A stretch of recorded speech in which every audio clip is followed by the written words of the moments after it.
Rivals fans, and welcome back to the Rivals Report, the show that gets you up to speed on Rivals esports news in a nice, bite-sized package.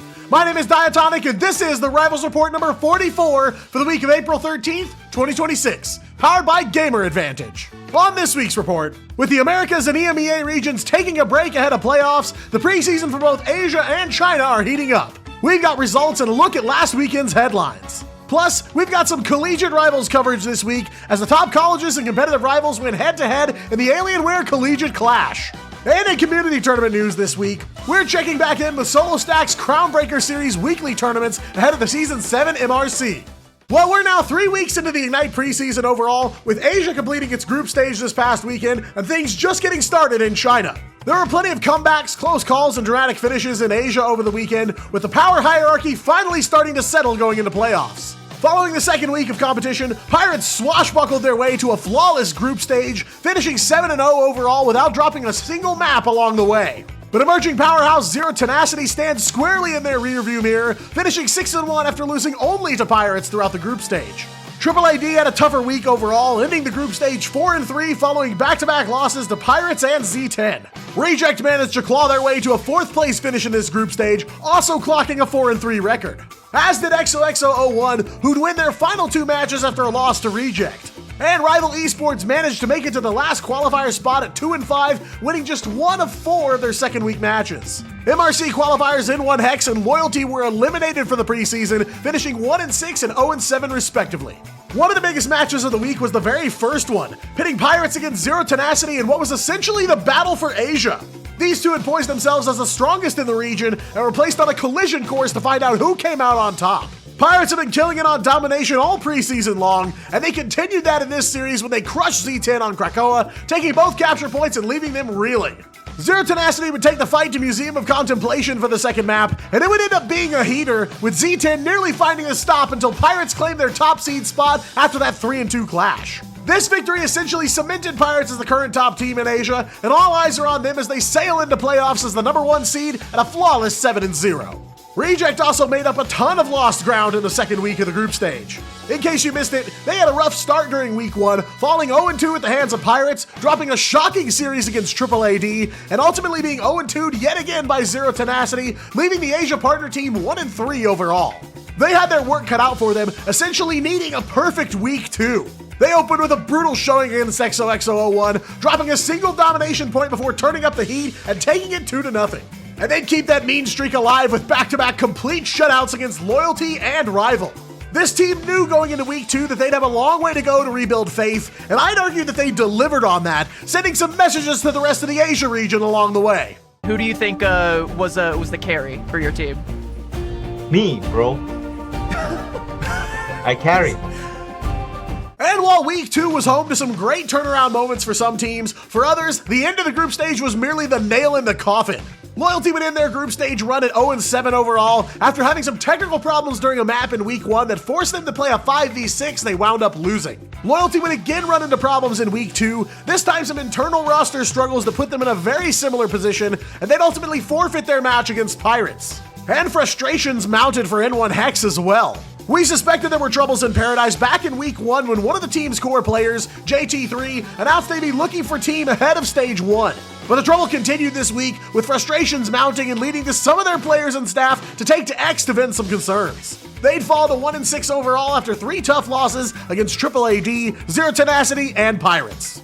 The China region also kicked off its 2026 Ignite season this past weekend, featuring some returning powerhouses and competitive new faces. The reigning champs in the China region, OUG, were back in full form, going 4-0 after their first week, only dropping 2 maps in total over 4 series. The teams that took those maps off them, Fiat Lux and Iconics, are right behind them in the chase, both at 2-1, with FL just a single map win ahead. MRC qualifier team Not Bad also round out the week at 2-1, taking 4th place for now. Returning quantity SLZZ add yet another 2-1 record to the pile, though they're currently sitting in 5th place accounting for map score. And another MRC qualifier and Team Rise round out the teams currently above the cutoff. AIM Miracle X come in just under the cutoff at 1-3, and Black Cat round out the field after going 0-4 during week 1. If you've never watched the China region before, it can be a bit tricky to follow. But if you're interested, Chinese streaming service Bilibili is the place to watch all the action. OUG are the top dogs in the region by far, having clinched both stages 1 and 2 in China in 2025. They struggled during the grand finals, but actually finished in the top 6 back in the mid-season finals. Iconics are also a notable name in the region, being the runners-up during stage 2, and were also in attendance at the grand finals. But returning squad Fiat Lux are also in the mix as well, improving from a top 6 finish in stage 1 to a 3rd place in stage 2, firmly planting themselves in the discussion for the top team in China. But sparks are set to fly in the Americas and EMEA later this week, as the first Ignite champions of 2026 will be crowned. That's right, it's playoffs week for those two regions, and we're slated for some heavy hitter matches right out of the gate. It's bangers all down the line in the Americas region, but if you only have time to watch a game or two, my personal recommendations would probably be SSG versus 100 Thieves or NRG versus Yeah We Lost. Both matches are definitely set to be competitive, and they're very important on both sides of the aisle. On the EMEA side, Rad vs Shikigami is set to help determine who's in the mix to win it all, while the three powerhouses of Navi, Virtus.pro, and Team Heretics all begin their journey through the bracket. Asia will be on break this week, with their playoffs set to start on April 24th, alongside the Oceania branch of the Pacific region. But certainly a big week for AMER and EMEA. We're turning to some collegiate rivals news next, as some of the top Marvel Rivals teams from colleges across the US descended on the Alienware Collegiate Clash. This tournament has actually been building for a while and featured big names in the collegiate rivals scene like Purdue, Georgia Tech, the FIU Panthers, UKentucky, and more. And it was all supported by Alienware and Marvel Rivals, even running on the official Rivals Twitch channel and featuring Ignitecasters Cozy and Vicky Kitty on the desk, with content creator J3 making a guest appearance as well. But it was really all about the student competitors, the players who first had to prove themselves in a couple of qualifier events before making it to the big show. Those were run online about a month ago, featuring an even wider pool of collegiate rivals talent, so it's been a battle just to get here. 2 qualifier events were held, with the top 4 teams from each qualifier being invited to this event, quite possibly the biggest stage in collegiate rivals history thus far. The playoffs were played out on LAN, held at the Alienware Longhorn Esports Arena at UT Austin in Texas. The broadcast was gorgeous, handled by ranked professionals, and gave these students a bright spotlight to showcase their skills and show what collegiate rivals is all about. But there were some twists and turns along the way to the finals of this one. One team that was undeniably dominant through the bracket was Georgia Tech. They're an incredibly experienced team and have often found themselves ranked in the top 10 among collegiate rivals teams. They've consistently been a top contender in tournaments like the Collegiate Rivals Series, and they looked nearly unstoppable here. They'd make it into grand finals through the upper bracket with a flawless record from start to finish. Purdue were another team that's been making strides lately, but they started off their bracket dropping a 2-0 series to Winthrop University. They'd start off what was looking to be a demon lower bracket run, but they again crossed paths with Winthrop a couple rounds in, and Winthrop would again get the better of them, though it'd go all the way to map 3. Winthrop would go on to take down Texas A&M in the lower bracket finals, punching their ticket to grands in a matchup with Georgia Tech. The teams would ship off to Krakoa for map 1 of this final showdown, and they'd battle back and forth right away. Georgia would snag point 1 with a solid 0-100, and Winthrop would nearly do the same to them next, though Georgia would find control for a little bit. Point 3 would be a race to the finish, and Winthrop would go for a dramatic portal play to try and stay alive at the last second, but Georgia Tech would beat them back and take map 1. Yggdrasil Path was on the board for map 2, with Georgia attacking first. They'd get the ball rolling early and bowl over Winthrop with a wild wave of momentum, but Winthrop would not quit. They'd fight all the way to the edge of checkpoint 3, but Georgia would find stop after stop and advance to an early match point. But Winthrop looked to turn this series on its head on the mean streets in New York with Midtown. And that they would, delivering a brutal full hold followed by an all-out offensive that put them on the board, taking us to map 4. The fight was headed for Hala Dajalia next, and though not quite a full hold, the Winthrop comeback would continue as they'd stop GT painfully short of checkpoint 2, then tie up the entire series with nearly 4 minutes on the clock. And it would all come down to a final face-off on one of the newest maps in the game and a popular pick, Museum of Contemplation. GT would take first attack here, and for a while it looked like they'd be held at checkpoint 1, but they'd find a breakthrough that would avalanche into a nearly full map clear. But the door to victory for Winthrop remained open, and Georgia were looking to try and hold it shut. The 4 minutes would tick away, Georgia would make a miracle hold less than 5 meters to the first checkpoint, and they'd full hold Winthrop to take the series in a wild 3-2 victory. It was undoubtedly a massive moment for Georgia Tech rivals and collegiate Marvel Rivals as a whole. Thousands tuned in across the official Rivals YouTube and Twitch to watch this go down and see some of the potential future stars of Rivals Esports. And it's good to see Marvel Rivals investing directly in the growing collegiate scene, as it's already off to a healthy start, and if this event is anything to go by, shows no signs of slowing down. And of course, big thanks are in order to Alienware and Oversight Esports for helping to sponsor, organize, and produce the event.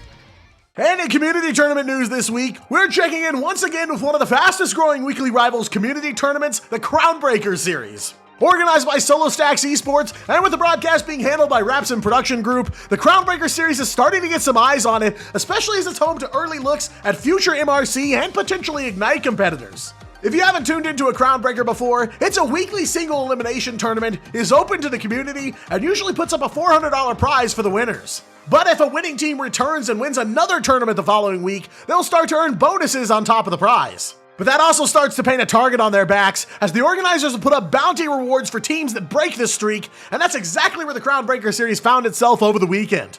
MRC Season 6 top 4 team Vengeful have built themselves a legacy in this series, having won every single week since it began, and going for their 4th win in a row in this one. But there were some real threats to their sovereignty in the bracket that night. Pack OCE Ignite team, the Chiefs, were here to break off some rust and show their stuff ahead of the OCE preseason, but there were some big MRC hopefuls in the mix here as well. Wisteria, who placed top 12 in last season's EMEA MRC, turned out, as well as Zero Requiem, a new team entering the fray with this season of the MRC, but one that has some familiar faces in players like Aurora, Alfie, Zombie, Coco, and more. We also had some top players from previous console MRCs in Sinister 6. And we'd even have some new emerging squads like Jidward Lovers, who were backed by a few familiar faces like Vobendo and Ben JD. But it'd be the old guard of Vengeful looking to make this their 4th straight win against the newcomer squad of Zero Requiem. Vengeful had yet to drop a map by this point in the night, so if ZR were to have any hopes of taking this series and the tournament, they'd first need to find a way to make these Titans bleed. Hell's Heaven was the first map on the docket, and we'd actually be left wondering if Vengeful were fully prepared for this matchup. They'd end up taking the map off ZR, but this was a very on-the-back foot Vengeful we were seeing to start off. And the trouble would continue on Midtown, as ZR would counterpick here, clear the map, then find a way to pull off a hole just shy of checkpoint 2. They'd done it, they'd made these seemingly indestructible Titans bleed, and now they just needed to seal the deal. Destiny awaited both teams on Symbiotic Surface, but Vengeful were ready to turn up the heat here. They'd grind every effort from Zero Requiem to a halt, leaving them with 0 checkpoints on their opening run. And after switching sides, it'd be an open and shut affair, with Vengeful systematically moving in and taking the first checkpoint for game, set, and match. In the wake of other big weekly tournaments going on ice, CrownBreaker has poised itself to be the place for fans to get some early looks at new teams gearing up for upcoming events, and for the community to test their mettle against some tougher competition. They always end up bringing you some banger matches, and I was more than happy to be able to hop on the desk for last weekend's event for some Tier 2 action. You can catch the CrownBreaker series every single Saturday night on the Solo Stacks Twitch channel. Link is in the description. And if you think you and your squad have what it takes, be sure to drop by their Discord to get signed up for the next one. Well, that's all for this week's Rivals Report. Be sure to subscribe to stay up to date on the latest in Marvel Rivals Esports. And follow me on other platforms including X and TikTok for more Rivals Esports content. And if your eyewear is in need of an upgrade, look no further than Gamer Advantage. With blue light protective lenses to protect your eyes during those hardcore ranked grinds, Gamer Advantage will help take your eyewear to the next level. Get your glasses using the link in the description to get yourself a discount and help support the channel. I've been Diatonic, you've been amazing, and I'll see you in game.